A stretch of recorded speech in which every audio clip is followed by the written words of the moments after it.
So, my dear children, today we are going to learn electric potential due to a dipole at any point in the space. जैसा कि पिछले video में मैंने बताया था, electric potential का formula V is equal to k Q by r. इस formula से हम लोग electric potential due to a dipole at any point calculate करने जा रहे हैं। हमारे पास एक डाइपोल है जिसमें माइनस क्यू चार्ज और प्लस क्यू चार्ज है, और सपोज एक पॉइंट P है जो डाइपोल के सेंटर से R डिस्टेंस पे है। इस P पॉइंट पे माइनस क्यू और प्लस क्यू यानी दोनों चार्ज के कारण इस P पॉइंट पे हम लोग को इलेक्ट्रिक पोटेंशियल निकालना है। We have to find the electric potential at point P due to a dipole. आप लोग जानते हो कि डाइपोल में दो चार्ज होता है, माइनस क्यू और प्लस क्यू। ये डाइपोल का सेंटर हुआ। डाइपोल के सेंटर से ए पॉइंट का डिस्टेंस एल है, और उसी तरह डाइपोल के सेंटर से बी पॉइंट का डिस्टेंस एल है, जहां प्लस क्यू रखा है और ए पॉइंट पे माइनस क्यू चार्ज रखा है। सेंटर से आर डिस्टेंस पे एक पी पॉइंट है। इस पी पॉइंट पे हमें इलेक्ट्रिक पोटेंशियल कैलकुलेट करना है। तो इस पी पॉइंट पे इलेक्ट्रिक पोटेंशियल कैसे कैलकुलेट करेंगे? तो पोटेंशियल का फॉर्मूला हम लोग जानते हैं, V is equal to k Q by r. Q क्या है? चार्ज।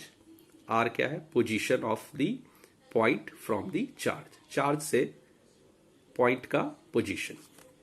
तो हम लोग इसको अब सॉल्व करेंगे। तो we are having two charge, minus q and plus q, so that there will be two potential at point P।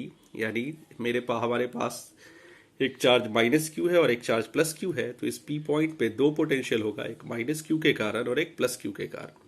तो जैसा कि आप लोग जानते हो कि पोटेंशियल स्केलर क्वांटिटी है, तो सीधा सीधा टोटल पोटेंशियल हो जाएगा, टोटल पोटेंशियल एट P, यानी P पॉइंट पे जो पोटेंशियल होगा that is equal to the sum of individual potential V1 and V2। V1 minus q का पोटेंशियल P पॉइंट पे, प्लस क्यू का पोटेंशियल P पॉइंट पे।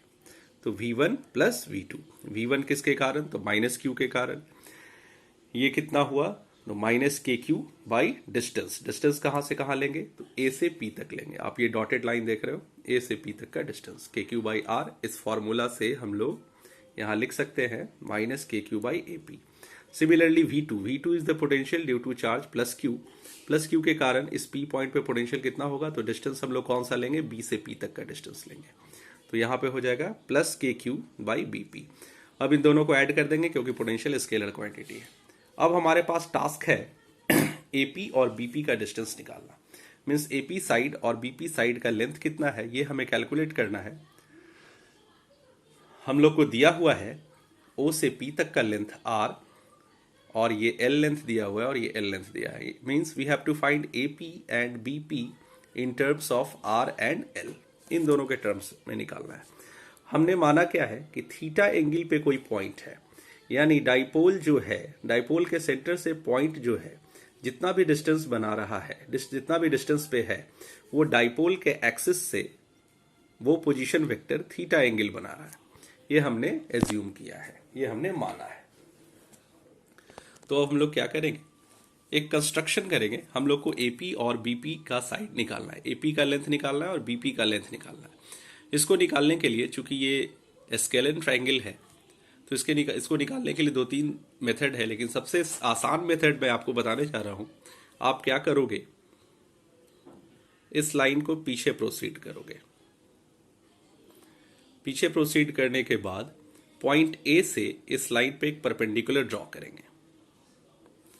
सिमिलरली पॉइंट B से इस लाइन पे एक परपेंडिकुलर ड्रॉ करेंगे।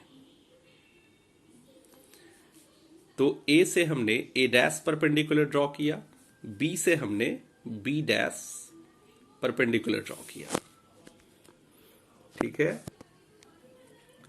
अब आप देखें, ये एंगल थीटा है तो ये भी एंगल थीटा होगा, अपोजिट वर्टिकल एंगल। तो कंस्ट्रक्शन में हम लोग लिख सकते हैं construction A dash perpendicular on OP, on the proceeding line OP. Similarly, at BB dash perpendicular on the same line OP. यानी ओपी वेक्टर पे हमने दो परपेंडिकुलर ड्रॉ किया, ए ए डैश और बी बी डैश। एक बार फिर से देखें, ए ए डैश इस ओपी लाइन को हमने पीछे प्रोसीड करके इस पे परपेंडिकुलर गिराया, बी बी डैश भी इसी ओपी लाइन पे हमने परपेंडिकुलर गिराया। अब आप कह सकते हो बाय वेक्टर मेथड, अगर ये एल है और ये 90 डिग्री एंगल है और ये थीटा है, तो ओ से बी डैश तक का लेंथ कितना हो जाएगा, तो एल कॉस थीटा हो जाएगा।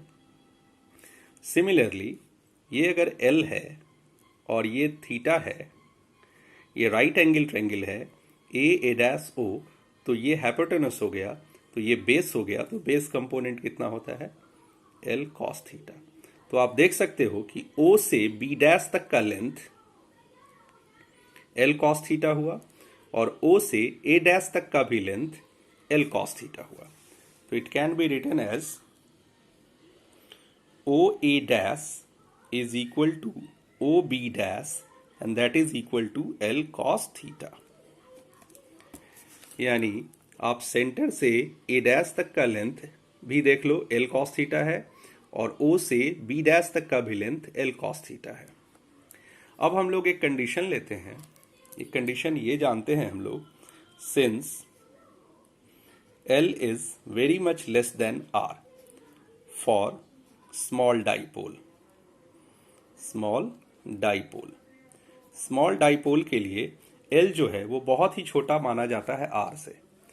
यानी ये जो सेपरेशन है, आप यहां देखें, ये जो सेपरेशन है एल, ये इस आर से बहुत ही छोटा होगा।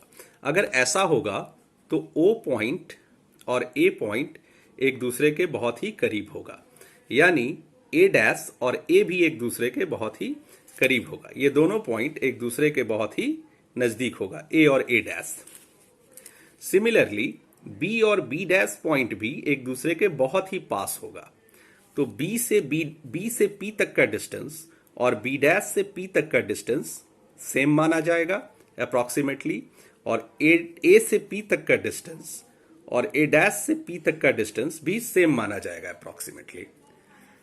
तो हम लोग कह सकते हैं कि L is very much less then, L जो है वो बहुत ही छोटा है R से, तो A और B पॉइंट बहुत ही नजदीक होगा, और जब A और B पॉइंट बहुत नजदीक होगा तो A और A डैश और नजदीक होगा एक दूसरे के, B और B डैश भी और नजदीक होगा एक दूसरे से। तो आप लिख सकते हो, it can be written as AP vector approximately equal to A dash P and BP vector approximately equal to B dash P। ऐसा लिखा जा सकता है, आप देख लो, AP is approximately equal to A dash P and BP approximately equal to B dash P। तो अब हम लोग इस इक्वेशन को, जो फिलहाल हमारे पास फर्स्ट इक्वेशन है, potential at P is equal to minus के Q by A P plus K Q by B P.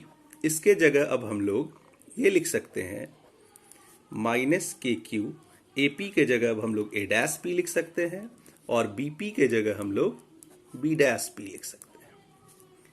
तो पोटेंशियल एट P, के क्यू हमारा कॉमन आ गया, तो यहां बच रहा है 1 by B dash P.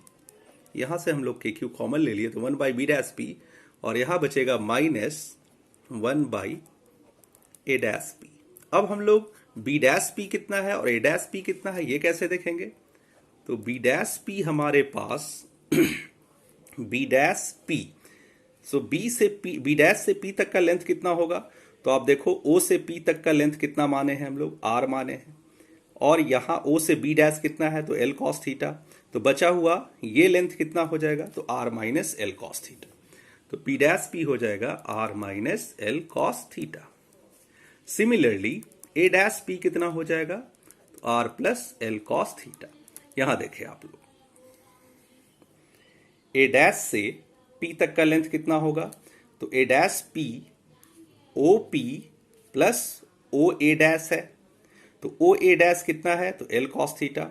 O P कितना है? तो are plus L cos theta.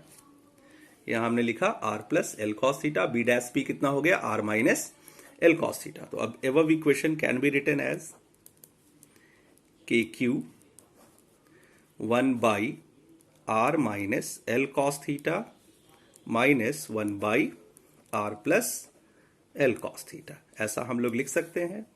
अब क्या आएगा हमारे पास, k q r plus L cos theta minus r plus L cos theta divided by r square minus l square cos square theta. क्या cancel हो गया, तो आर कैंसिल हो गया। ऊपर क्या बचा, L cos theta plus L cos theta, कितना हो गया, 2l cos theta.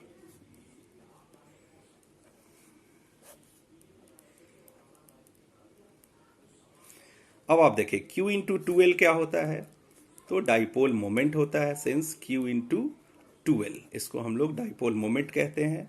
Charge into separation,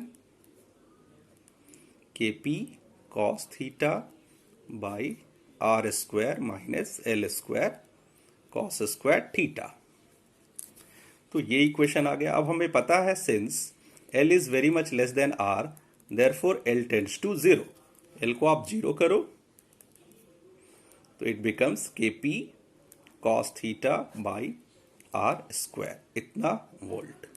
ये पोटेंशियल हमें एक्सियल लाइन पे प्राप्त किया, Kp cos theta by r square.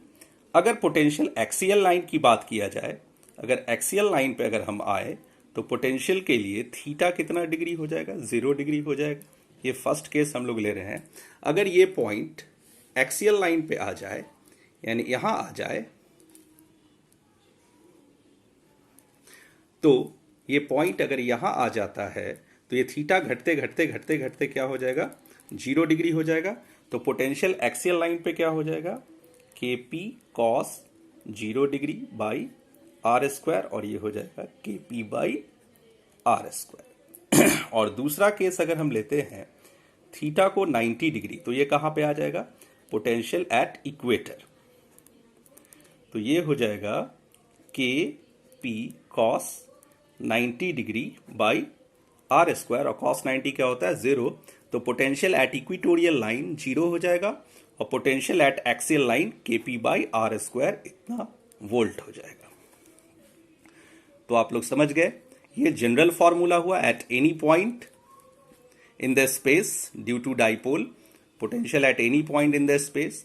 और एक्सियल लाइन पे एंगल कितना हो जाएगा, 0 डिग्री, तो Kp cos 0 degree by r square, cos 0 degree 1 होता है, तो Kp बाई आर स्क्वायर। अब थीटा को 90 डिग्री लेंगे तो ये पोटेंशियल इक्वेटर की बात हो जाएगी, तो Kp cos 90 degree by r square, ये हो जाएगा 0। आप देखो फिर से, पॉइंट को अगर हम एक्सिस पे लाते हैं, डाइपोल के एक्सिस पे लाते हैं, तो एंगल घट के 0 हो जाएगा, और इक्वेटर पे लाते हैं तो एंगल बढ़ते बढ़ते 90 हो जाएगा। यानी पॉइंट अगर यहां पहुंच जाता है और पॉइंट यहां पहुंच जाता है, तो यहां पहुंचने पे थीटा 0 डिग्री हो जाता है, और यहां पहुंचने पे थीटा 90 डिग्री हो जाता है। तो 0 डिग्री पे यानी एक्सियल लाइन पे Kp बाई आर स्क्वायर हो जाएगा, और इक्वेटोरियल लाइन पे Kp 90 डिग्री होगा, कॉस 90 0, तो पोटेंशियल क्या होगा, 0 होगा। यानी इक्वेटोरियल लाइन पे कोई भी पोटेंशियल नहीं होता है, सिर्फ और सिर्फ कहां होता है, तो एक्सियल लाइन और बाकी किसी भी पॉइंट पे होगा, लेकिन इक्वेटोरियल लाइन पे पोटेंशियल नहीं होगा। इक्वेटोरियल लाइन पे पोटेंशियल 0 हो जाएगा। तो आप लोग सब समझ गए, थैंक यू।